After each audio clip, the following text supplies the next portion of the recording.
Vypráví hlína zvláštní pohádky o tom, že nahoře žije se bez hádky a lidi zalévaj zem červeným vínem jen.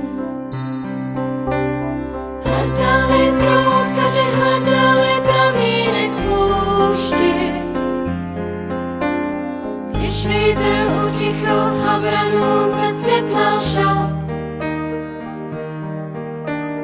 Kdo má řízen ten, kdo neodpouští,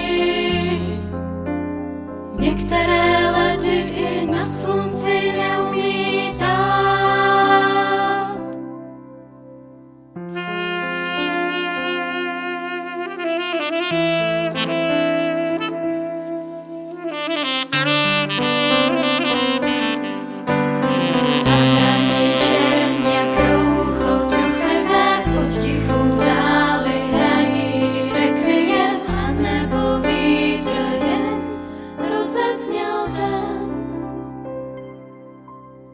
Rozezněl den.